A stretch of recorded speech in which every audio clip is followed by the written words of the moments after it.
Conventional outreach. So allow me to invite our panelists for this session.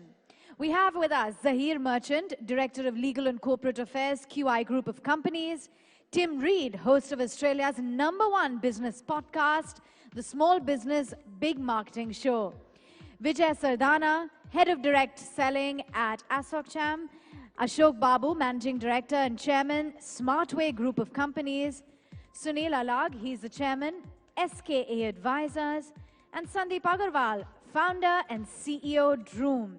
A big round of applause, and along with them, I'd like to invite the Times Network Chief Editor IPs, Mihir Bhatt, who will be moderating this lively session.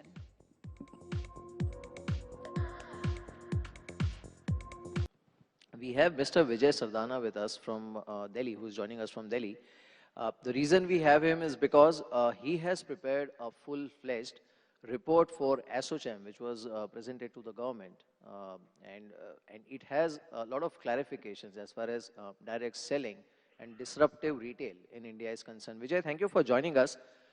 So what is your take? You know, I mean, your report highlighted a couple of key issues regarding this sector. If you can just throw some light on that. First of all, good evening to all of you in Mumbai. Direct selling, actually, when we look at this country needs a lot of employment opportunities. And in conventional businesses, there's a lot of capital requirement and a lot of infrastructure requirement if you have to create employment. Direct selling is one option where somebody is manufacturing, ensuring quality, packaging and everything, and people are, without any massive infrastructure, can go to any place and start doing selling and start earning by providing a product which is across the table, so quality is assured and everything is assured. See, the challenge here it was that there was no guidelines. So what was happening that every state or every agency was interpreting the whole thing in their own way. And very often we know, those who are in business, that there is a tendency to stop the business instead of supporting and promoting.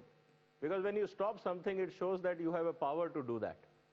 So this is a concern in the whole system. So we requested Government of India that if you really want to promote employment, you have to give some platform to grow these entrepreneurs, those who are operating virtually at very small capacity with the capital, and most of them are either unemployed youth, ladies, or aged people, those who can operate from home. And I think this was a fantastic platform on which government can create employment, and people can earn as per their efforts. Whatever they will sell, they will earn. Government of India accepted this positive development. They created a guideline. But still I find that many states still debating, either due to lack of priority or lack of interest or lack of understanding, we don't know. But I think this is very important that any opportunity which helps in employment creation, we should take it on priority. Right. Vijay, I'll come back to you. So we have, in fact, Mr. Ashok with us from Smartway Group of Companies who has successfully operated this model in India. So Ashok, I want you to share your own experience because, you know, one remarkable thing about this part of retail is that it creates a lot of employment opportunities for women. And in fact, a couple of sessions back, we had one full-fledged session on women entrepreneurship and welfare for women. And one of the main discussion points was that how do we create more opportunities for them? Do you think this direct selling or disruptive retail can play a crucial role in that? See, before we talk about women empowerment, I would like to say that Donald Trump is the best example for direct selling. Now, this industry has started in 1920, 1930 in USA, and recently our central government has launched a guideline in 2016 September. Now, to work with this same central government guideline, we need a proper monitoring mechanism. Without having a monitoring mechanism, if the people start to continue work with this industry, and today I am also facing a lot of problems because still we need a lot of education to the people, to the government, to the police officers, and to the publics. What is exactly meant by direct selling and multi-level marketing? See, multi-level marketing is one of the biggest opportunity in India, especially a country like India, and especially for the women. No doubt about that.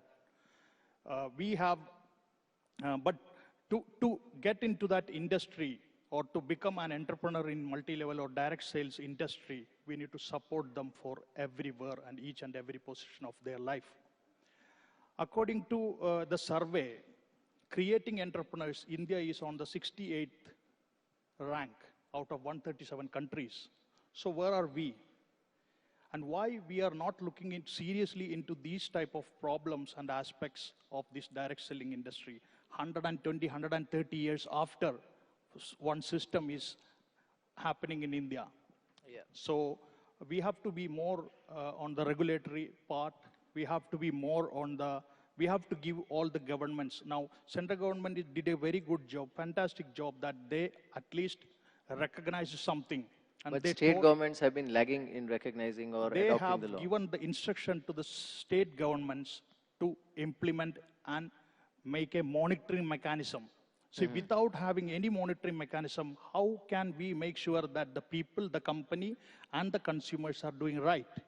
So I can say that there are only one state which I came to know that the Kerala is one of the state who already started monitoring mechanism. In monitoring mechanism, there are two clauses which they are clearly emphasized. One is PCMC Act, and the other one is Consumer Protection Act. Now, any customer is having any complaint about the product, they can approach the nodal officer, and the nodal officer will decide where it should go, whether it should go to the consumer or it should go to the police. So there, the industry start getting booming again. Right. So 100% sure that a lot of jobs, and according to FICCI and KPMG, 64,000 crores in 2025. Right. So we should believe that there is a big industry behind us, and we are going to take it further. Right.